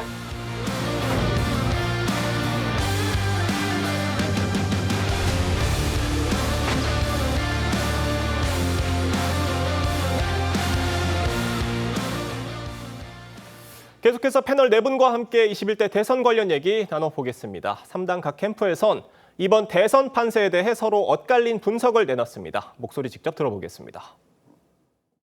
압도적인 차이가 날 것이라고 기대하는 것은 과한 기대일 수 있고, 그러나 저희가 안정적인 승리를 했으면 좋겠다, 이런 정당 지지율 격차보다는 조금 더 나서 좀 표 차이를 만들어주시면 좋겠다 하는. 민주당의 이재명의 독재를 해서는 안 된다라고 생각합니다. 여기에 대해서 많은 시민들께서 호응을 해주셨고, 지금 여러 가지 여론조사상 저희 후보께서 역전하지 않았나 저는 개인적으로 생각이 듭니다. 결국은 중도 확장 가능성이나 젊은 세대의 표심을 받을 가능성이 있는 이준석 후보로의 표 쏠림이 있는 경우가 사실은 거의 유일하게 이길 수 있는 경우의 수라고 저희는 확신하고 있습니다. 먼저 민주당 얘기부터 좀 해보겠습니다. 압도적인 차이의 승리는 과한 기대다, 이런 얘기를 내놨는데 어떻습니까? 진심일 거라고 보십니까? 그 정치부 기자들 사이에서 이제 농담처럼 하는 얘기가 있는데, 선거 한 며칠 남겨놓으면요, 그 후보자 이름 빼놓고서는 다 믿으면 안 된다, 뭐 이런 얘기가 있을 정도로 사실은 뭐 특히 누가 당선된다, 우리가 당선된다, 뭐 이런 얘기들은 사실 믿기 어려운 얘기고요. 그러나 이제 여론조사 공표 금지 기간 전에 나왔던 각종 여론조사의 지표는 있습니다, 명확하게. 그거야 뭐 과학이라고 우리가 늘 얘기를 해왔던 거고요. 그러나 이번 대선 같은 경우는 공표 금지 기간이 시작되면서부터 대단히 중요한 변수들이 나왔기 때문에 지금 예측이 어려운 상황이죠. 근데 민주당으로서는 여기서 지금 그 내심 압도적인 표 차이로 우리가 이길 것이다라고 믿고 있다고 할지라도, 그걸 얘기하는 순간 그러면 이제 민주당 지지층이 해이해져서 투표장으로 안 나갈 가능성이 있기 때문에 저렇게 이제 안정적인 승리 뭐 이렇게 얘기를 하고 있는 거라고 그 판단이 되고요. 그 실제 결과가 어떻게 나올 것이냐, 그거는 역시 오늘 투표장으로 어느 당이 지지층을 많이 끌어내느냐, 아마 그거에 따라서 적어도 5% 안팎 정도는 충분히 그 상쇄가 될 수 있다, 저는 이렇게 생각을 합니다. 네, 민주당에서 안정적인 승리를 언급한 반면 국민의힘 여론조사 공표 금지 기간 동안 김문수 후보가 역전 구간에 진입한 것으로 보인다, 그러면서 승리를 자신했거든요. 민주당 선거 캠프에 계시니까 여쭤볼게요. 이거 어떻게 들으셨어요?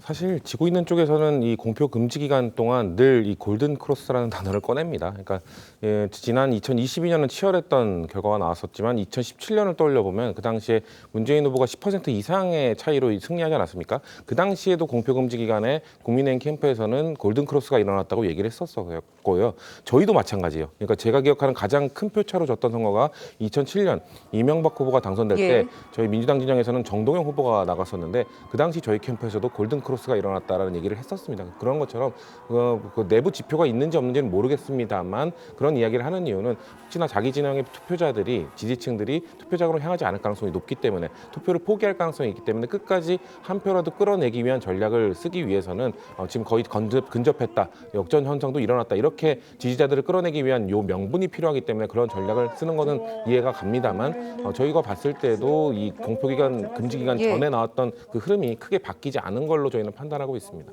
네. 이준석 후보는요, 이재명 후보를 쓰러뜨릴 후보는 나다, 나로 전략적 선택을 해달라면서 지지를 호소했었는데, 어떻게 개혁신당 이준석 후보의 득표율은 좀 어떻게 예상하십니까? 어쨌든 뭐 예상과 달리, 아니면 본인들은 예상한 것처럼 완주를 했습니다. 그렇다는 점에서 정치적 승부수를 띄운 것은 명확하다. 하지만 그에 따르는 성적표에 따라서 이준석 후보가 앞으로의 유력한 어떤 정치인으로 성장할 것이냐, 아니면 경우에 따라서는 뭐 일개 유튜버로 전락할 것인가, 이런 어떤 기로에 서 있다, 이렇게 볼 수 있지 않겠습니까? 결국 본인이 10% 이상의 어떤 그 지지율을 받는다라고 하면은 네. 4세대 어떤 그 리더로서 우뚝 섰을 수 있는 가능성이 있습니다만, 오히려 막판에 김문수 후보로서 어떻게 보면 많은 표심이 쏠리면서 5% 미만으로 가고, 만에 하나 어떻게 보면은 이재명 후보가 당선됐는데 그 원인을 분석해 봤더니만 보수가 분열되는 이 부분에서 이준석 후보가 결정적인 기여했다, 이런 어떤 그 프레임이 씌워진다고 하면은 사실 앞으로 정치인으로서 성장하기가 상당히 어려운 건 아니겠습니까? 왜냐하면 특히 보수 우파 진영에서의 어떤 그런 배신자 프레임은 한번 씌우면은 이게 그 벗어나기가 굉장히 어려운 그런 경험적인 우리 역사가 있다 보니까 나름대로 본인은 정말 승부수를 띄웠습니다. 결국은 10%를 넘느냐, 아니면 5%로 이하로 떨어지느냐, 이런 투표의 결정 결과에 따라서 이재명 후보의 정치적 미래는 정말 극과 극으로 갈릴 것이라고 예측합니다. 네, 이번 대선은 사전투표율 역대 두 번째인 34.74%를 기록했습니다. 최종 투표율 80%를 넘길 수 있을지 주목이 되고 있는데, 앞서서 저희가 전국 투표율 상황 알아봤을 때 상대적으로 사전투표가 높게 나타난 지역은 현재 투표율을 좀 낮게 출발을 하고 있거든요. 또 아닌 지역은 또 반대로 나타나고 있고요. 어떻게 보세요? 글쎄요, 뭐 80%를 넘길 수 있을 것이냐, 뭐 이 부분에 대해서는 또 여러 의견들이 있는 것 같은데요. 뭐 당연히 가능성은 열려 있지만 또 쉽지는 않은 숫자다, 이렇게 또 말씀드려야 될 것 같습니다. 일단 지난 대선이 77.1%의 투표율이었는데요. 아무래도 이번 대선도 국민적인 관심이 높으니까 지난 대선과 비슷하거나 아니면 지난 대선보다 조금 올라갈 가능성이 있기 때문에 70% 후반 이상은 되지 않을까라는 기대들도 분명히 나옵니다. 특히 사전투표율이 34.74%였는데 평일 이틀 동안 치러졌던 사전투표임에도 이런 한계를 극복하고 역대 두 번째로 높은 사전투표율이었다라는 것을 생각해 본다면, 이 사전투표의 열기가 본투표에도 이어져 와서 결국 국민들이 자신들의 소중한 권리를 좀 더 행사해 주기를 바라는 기대도 많은 것 같습니다. 지금 민주당과 국민의힘에서는 모두 투표율이 높을수록 자신들에게 유리하다, 이렇게 해석을 하고 있는데, 최병욱 편집장님은 어떻게 보세요?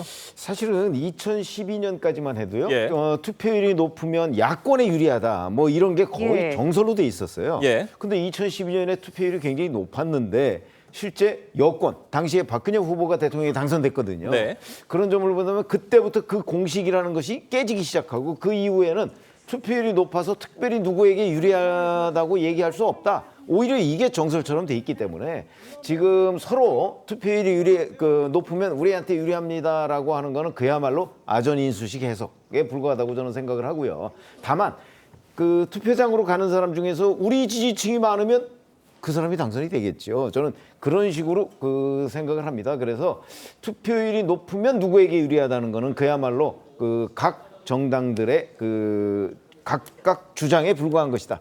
그래서 이번에도 뭐 예를 들어서 투표율이 훨씬 높다. 근데 그게 호남에서 높다, 영남에서 높다. 그건 이제 각각의 텃밭에서도 높다는 얘기가 되는 거잖아요.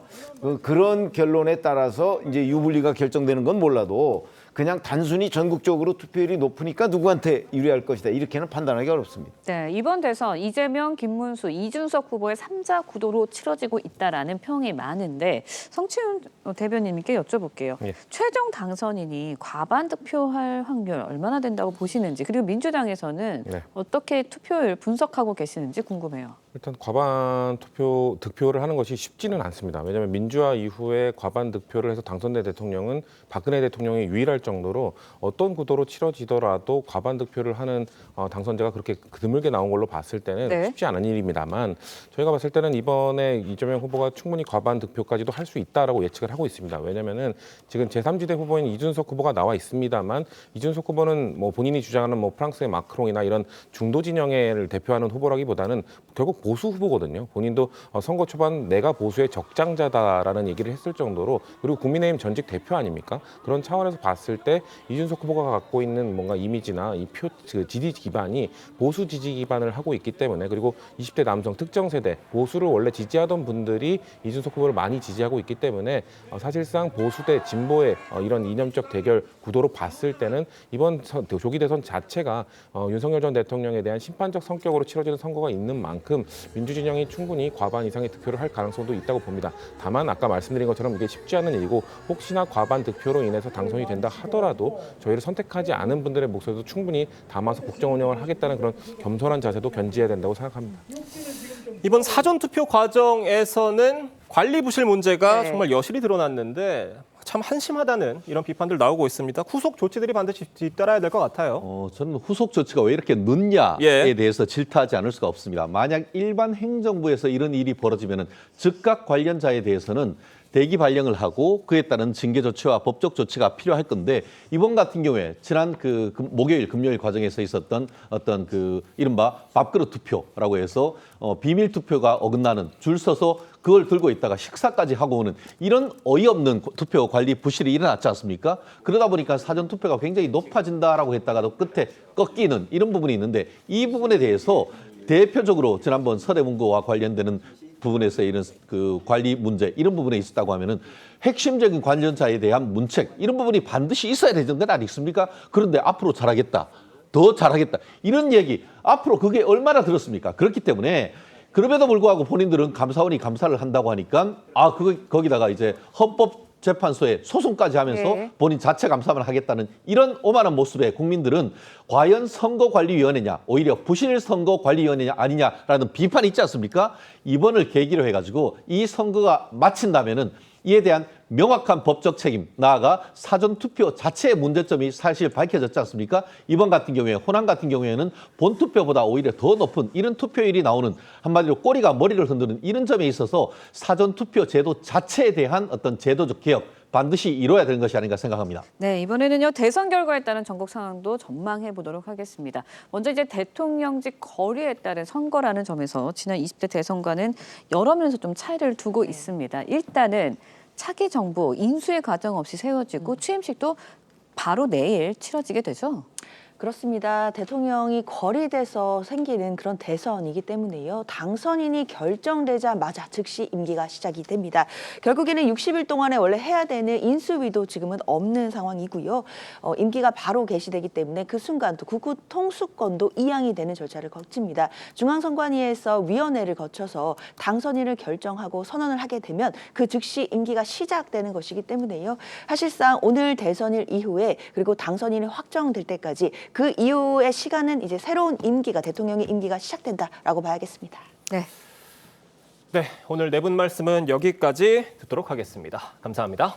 고맙습니다.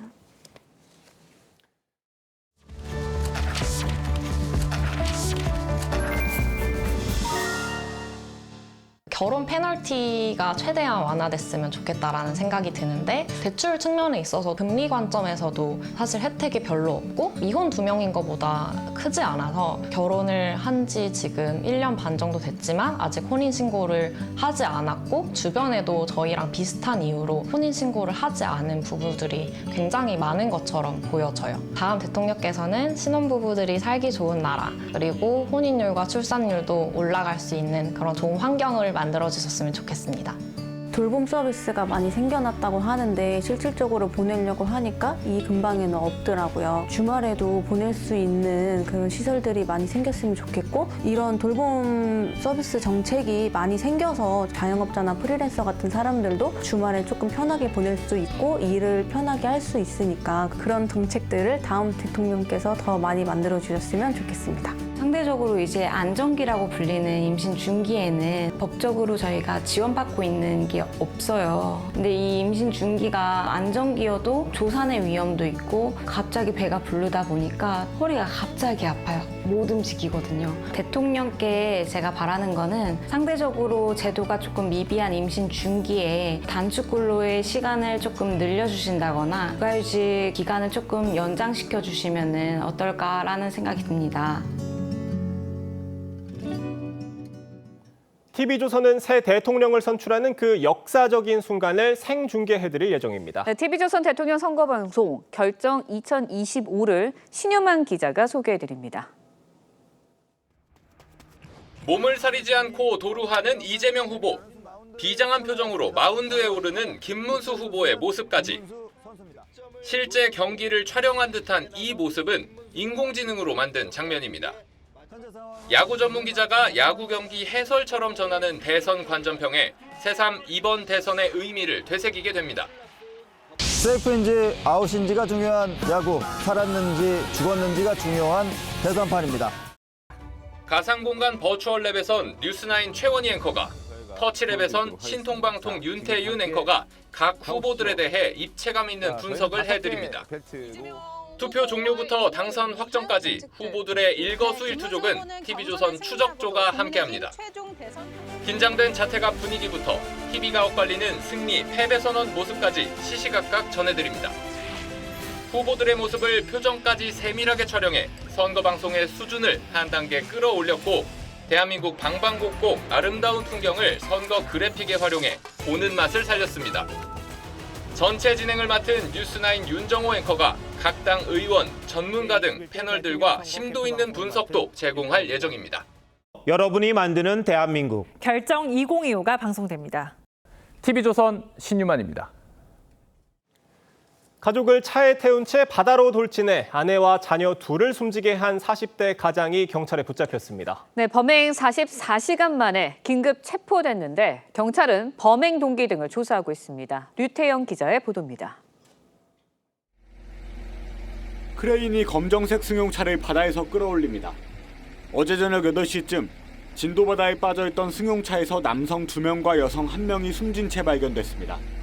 경찰은 이들이 40대 남성 A씨의 고등학생 자녀들과 아내인 것으로 확인했습니다. A씨는 일요일 새벽 진도항에서 승용차를 몰고 바다로 돌진해 두 아들과 아내를 숨지게 한 혐의를 받습니다. 위치 지정하니까 거기 뜨니까 확인하고 차가 바다에 들어간 것 같다. 범행 이후 지인으로부터 차편을 제공받은 A씨는 범행 장소로부터 130km 넘게 떨어진 광주광역시로 도주한 것으로 알려졌습니다. 차량이 바다에 빠진 뒤 경찰이나 소방당국에 구조 요청도 하지 않은 것으로 전해졌습니다.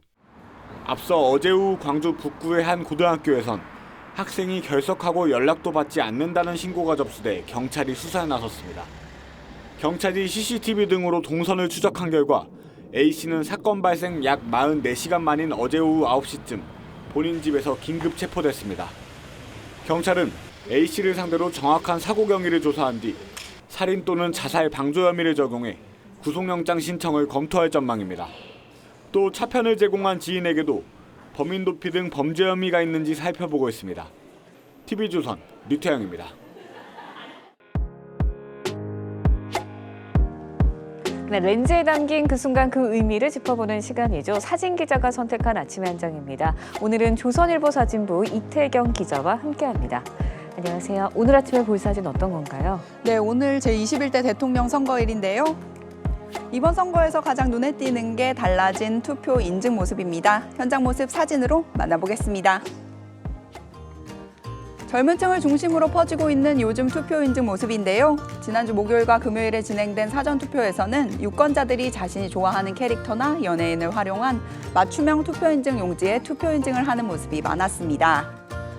그동안에 자신의 손등에 도장을 찍어 인증샷을 남기던 것과 달리 사람들은 자신만의 개성을 나타낸 투표 인증을 SNS에 올리며 투표를 독려했습니다. 네, MZ세대들의 투표 문화죠. 투표 동료 효과도 있고 보기 좋은 것 같네요. 네, 그렇습니다. 선거는 민주주의의 축제라는 말이 현실이 된 것 같은 모습인데요. 인증 용지를 챙기지 못한 유권자들은 펜으로 직접 그림을 그리기도 해 눈길을 끌었습니다.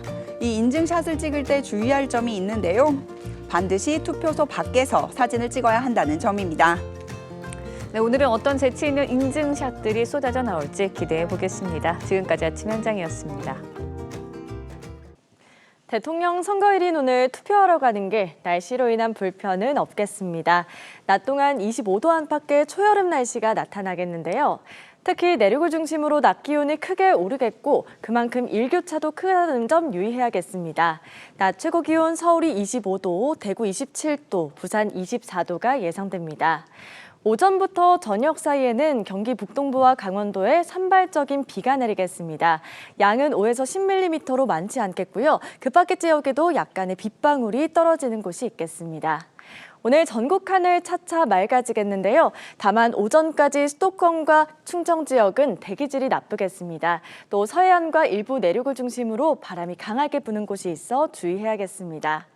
당분간 대체로 맑은 날이 이어지겠고요. 다시 더워지겠습니다. 오늘의 날씨 박선민입니다. 이상으로 화요일 뉴스 퍼레이드 마칩니다. 네, 저희는 내일 아침 6시 대선 특집 방송으로 다시 찾아뵙겠습니다. 시청해주신 여러분 고맙습니다.